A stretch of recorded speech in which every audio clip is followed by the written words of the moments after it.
Hari ini tuh aku mau ngajak Mas Joni buat ngomong buka-bukaan. Tapi intinya yang paling benar dan tidak bisa didebat adalah MotoGP itu membutuhkan budget yang sangat besar. Betul. Ini bukan hanya level sultan ya kayaknya. Betul, ya. Udah banyak banget yang harus dikeluarkan biayanya. Belum tentu udah ngeluarin budget sebesar itu, hasilnya juga akan sama gitu.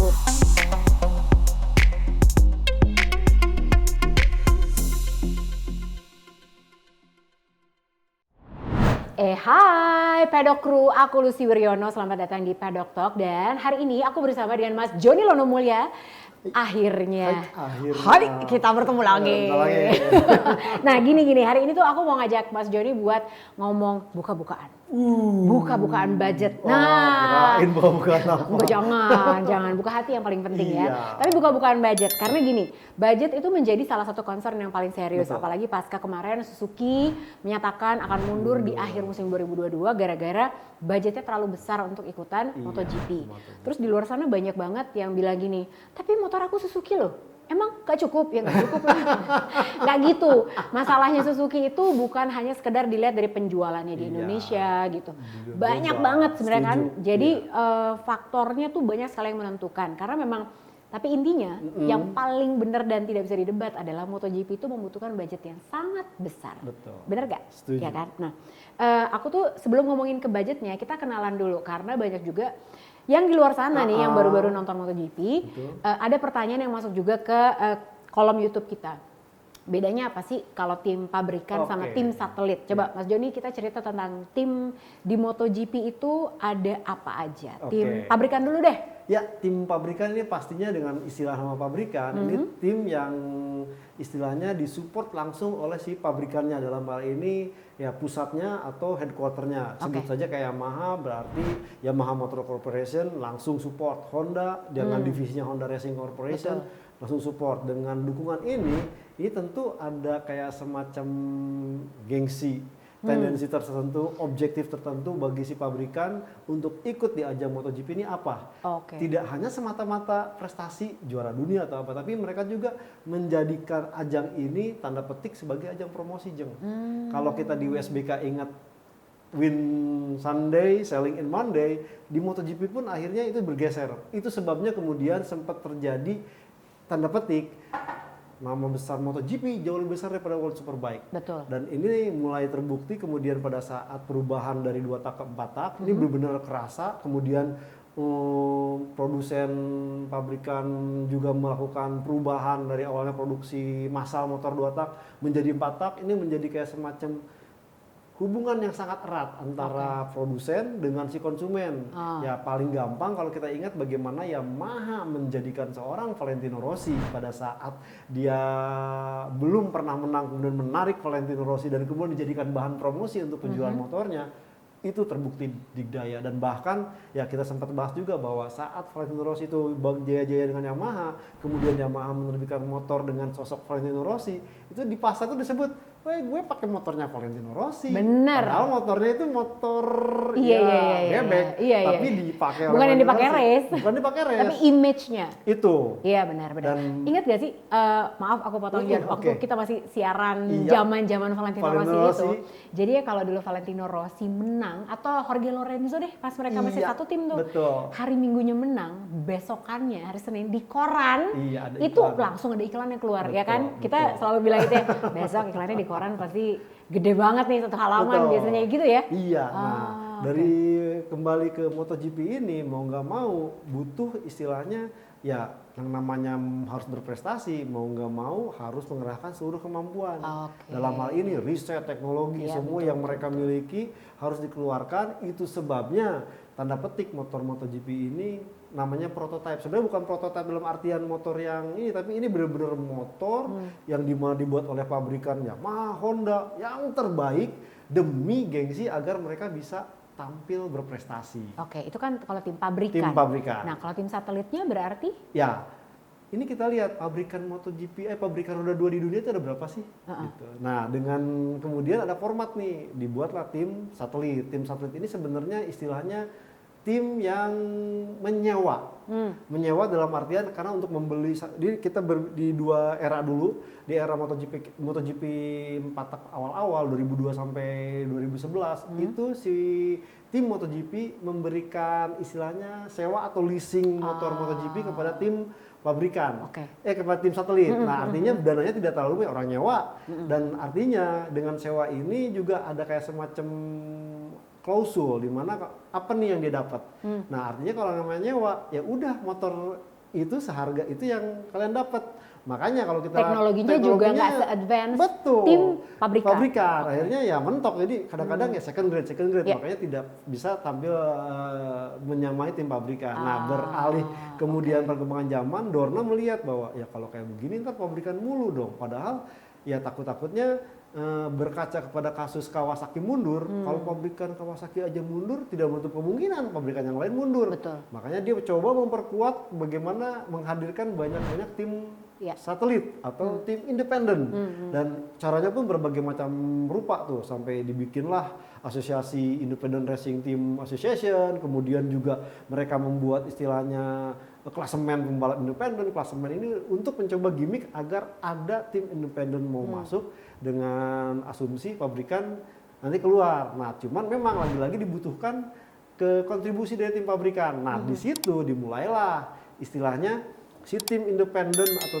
tim satelit ini harus membeli teknologi yang diberikan oleh tim pabrikan. Nah, jadi ada extra cost yang harus dikeluarkan sama si tim satelit ini gitu ya. Dan si tim pabrikan, jadi tidak hanya semata-mata ya udah aku cuma ngasih doang, tapi mereka juga akan memikir, oh kalau umpamanya saya kasih dengan dana segini, saya juga ada untung, ada cuan gitu. Nah kemudian dari situ mulai bergerak ke istilahnya banyak tim satelit yang mau ikut serta, dan juga kemudian ya jadi kayak semacam ini kayak semacam promosi juga. Itu sebabnya salah satu pabrikan yang belum pernah tampil di MotoGP, sebut saja KTM, akhirnya ikut, dan bahkan dia telak-telak ready to race, artinya semua, dan makanya berambisi membuat motor MotoGP yang bisa disewa, artinya harga terjangkau. Nah, kemudian untuk lebih membuat MotoGP ini lebih seru, Dorna dan FIM membuat sebuah aturan yang memang menyamaratakan dan membuat istilahnya tidak ada jarak antara pabrikan dengan satelit ini, berupa aturan. Gak jomplang banget lah gitu ya. Mulai dari ecu seragam, ban seragam, kemudian istilahnya riset MotoGP pabrikan yang dahsyat dibatasin, mulai nggak boleh nih kalau pemain pakai winglet boleh tapi begini. Ini memang tujuannya agar memberikan lebih kompetitif lagi, independen mau istilahnya bisa bersaing dengan tim pabrikan, ini kebanggaan tersendiri. Ini karena kan kalau terlalu jomplang juga siapa yang mau masuk gitu kan. Budgetnya cuma segini gitu. Siapa yang mau masuk. Nah, kalau kita ngomongin soal budget Mas Joni, si tim pabrikan ini untuk running sebuah tim MotoGP per tahunnya mereka habis berapa sih kurang lebihnya?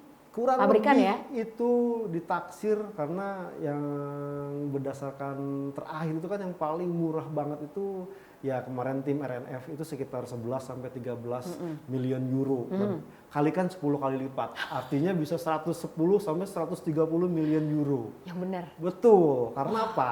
Ini memang mau nggak mau mahal banget ya. Tentu jangan, karena pabrikan, gengsi juga, dan mereka kadang-kadang ya istilahnya pada saat memberikan istilahnya motor kepada tim pabrikan tuh tidak hanya berpikir gue dapat untung, tapi juga gimana nih si tim satelitnya pun bisa tetap bagus, jangan sampai memberikan nama jelek buat tim pabrikannya. Nah aku pernah dengar juga ini kejadian di tahun 2020. Iya. Ini Hervé Poncharal yang ngomong. Betul. Jadi kan semua keadaannya sulit. Iya. Nah si Poncharal ini bilang gitu, MotoGP ini sangat beruntung punya CEO Dorna sekelas Carmelo Ezpeleta. Karena dengan keadaan yang sangat sulit tahun 2020 kemarin, jadi Dorna ini semacam pernah memberikan subsidi juga. Bener ya gitu ya? Nah tapi ini hanya terjadi di saat pandemi kemarin aja. Di saat pandemi aja, Jong. Oh, jadi ini diberikan buat siapa? Jadi memang hampir. Jadi ini Dorna yang ngeluarin biaya nih? Iya, karena memang Dorna pun sadar bahwa kalau pamannya dia membiarkan tim dalam kesulitan, artinya tidak ada event, dan bahkan kemarin tuh 2020 itu mau nggak mau harus ada event, karena planningnya itu ya budget apapun udah cair nih. Oke. Kalau sampai tidak jalan, ya ntar berapa kru pembalap MotoGP itu akan nganggur karena sistemnya Iya benar. harus baru turun kalau Baru 2-3 ada ronde kegiatan, jalan. Iya, benar. nah, akhirnya disubsidi untuk bisa jalan dan syukur-syukurnya dengan konsep kemarin itu benar close the door, tidak ada penonton, mampu berjalan. Memang cuannya dikit. Itu sebabnya kemudian Dorna ya akhirnya berpikiran nih, jadi sebenarnya Dorna itu melihat juga ke event F1 di mana Liberty itu menerapkan bahwa semua agar tidak ada tim yang keluar, mereka mengikat kontrak selama beberapa tahun. Oke. Itu dia harus ikut bergabung, tidak boleh mundur, tapi di saat entar akhir musim, misalkan nih 2022, ntar berakhir nih. Nah, itu akan dilihat siapa tim yang paling banyak menang, siapa tim yang paling banyak mulai dari pole position ini, itu kan akan dihitung dari rate penayangannya, itu ada rate card-nya. Nah, itu hasilnya ntar itu memang agak tertutup, tapi itu semua tim di istilahnya tim pabrikan sampai tim satu itu ada nilainya. Itu sebabnya disebutkan dari ya salah satu sumber bahwa kenapa dibikin klasifikasi klasemen, ada tim pabrikan manufacturer, ada tim ini, ada pembalap, kemudian ada tim independen, itu ada nilainya di akhir tahun. Iya. Jadi wah gila ya, ternyata budgetnya MotoGP itu luar biasa besar loh. Jadi ini mudah-mudahan bisa menjadi pencerahan juga gitu ya, bahwa sebenarnya ini bukan hanya masalah ya penjualannya. Kalau di Indonesia, apalagi lah itu cuma Indonesia aja gitu, nggak sebegitu sederhananya gitu, karena banyak sekali yang menjadi pertimbangan gitu untuk bisa bertahan di MotoGP ini, aduh nggak mudah banget loh. Nah itu tadi. Nah sekarang kita masuk ke bagian yang ini.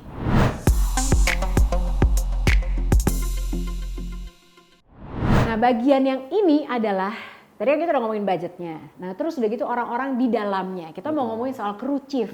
Karena dikit-dikit kalau Mas Jody juga bilang, dia nggak cocok nih sama crew chiefnya. Dia ini crew chiefnya cakep banget gitu. Nah, crew chief ini tugasnya ngapain? Kita tanya itu dulu deh. Apa Mas?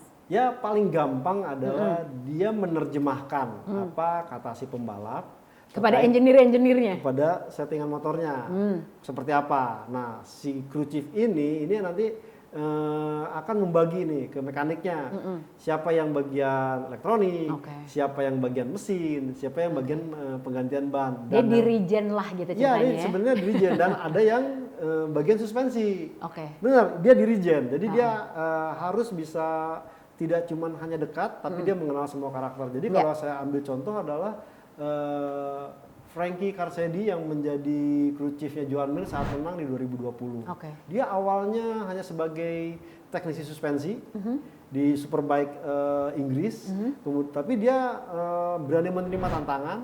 Dia belajar software terkait data teknisi, kemudian dia belajar mesin seperti apa, sampai akhirnya oleh pihak Suzuki ditunjuk untuk menjadi crew chiefnya Joan Mir. Nah, artinya si dirijen ini memang lebih bagus punya pengetahuan semua sektor, ya suspensi, ya software elektronik, dan juga mesin, serta ya tentunya minimal bisa mengerti apa kata pembalap. Itu sebabnya ini unik.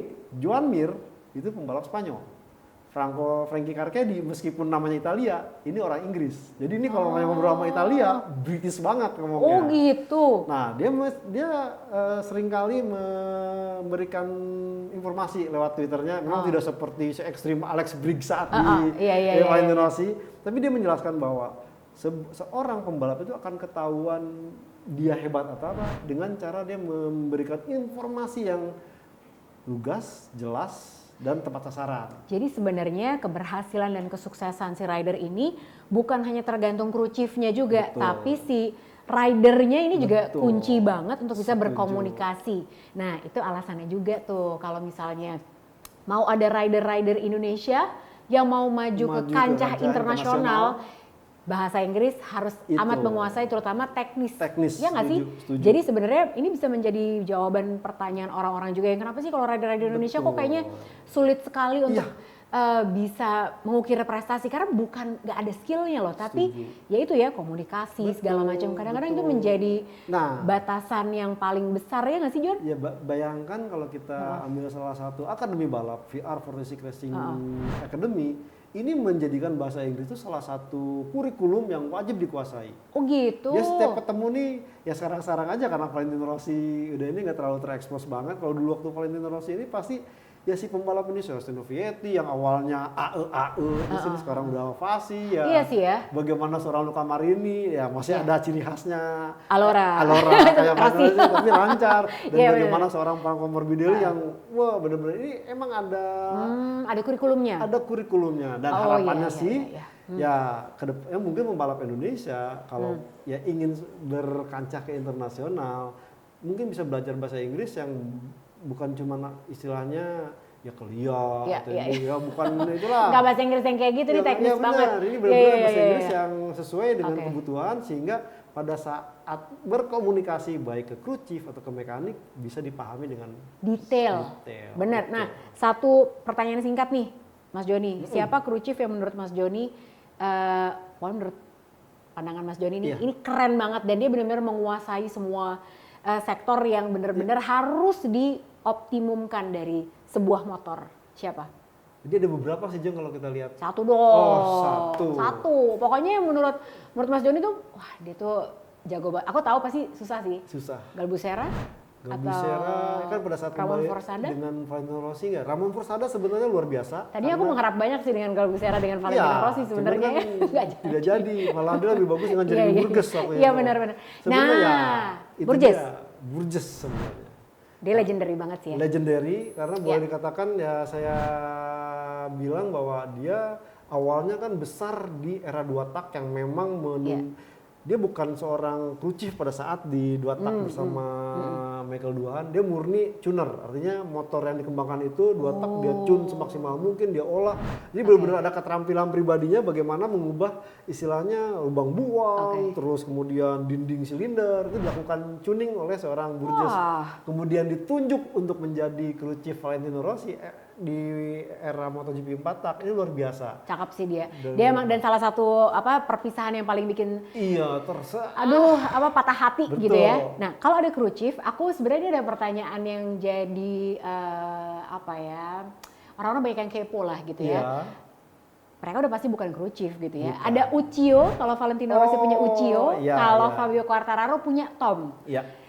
Siapakah mereka itu sosoknya? Karena ini kan mereka kayak temenan banget nih, ini adalah teman-teman masa kecilnya mereka Betul, sebetulnya. Tapi fungsinya si Uccio dan si Tom ini siapa? Apakah masing-masing semua rider ini juga punya kayak si wingman-nya ini? Ya, Atau ya.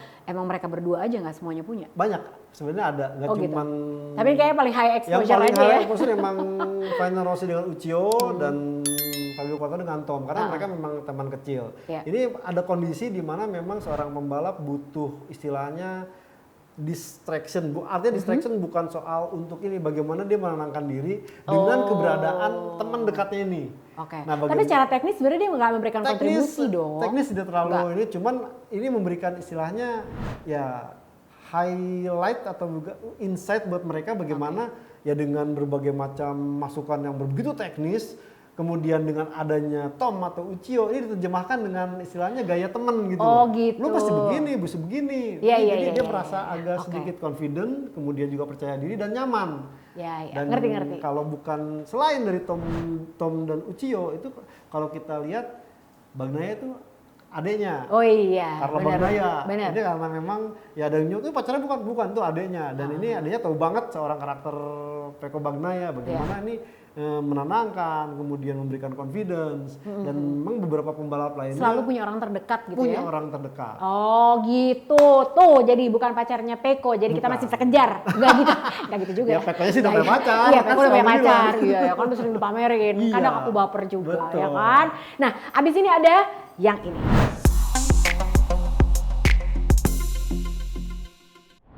Sekarang ngomongin soal tech fact. Nah, ini secara singkat aja Mas Oke. Joni. Jadi kalau banyak sekali orang-orang yang belum paham tentang penghitungan poin. Ini secara singkat akan kita jelaskan di sini. Jadi biasanya banyak yang nanya nih, ini kalau misalnya podium 1 2 3 kenapa sih ngotot banget ngejar poin gitu kan? Apakah harus selalu menang? Harus selalu jadi juara? Betul. Nah, kalau 1 2 3 penghitungan poinnya ini dari peringkat 1 sampai berapa yang dapat poin, mana yang udah nggak dapat poin? 1 sampai 15. 1 sampai 15. Itu dihitung dari 25, 25, 20, 16, 13, 11, kemudian baru tuh 10, 9, 8, 6 sampai 1.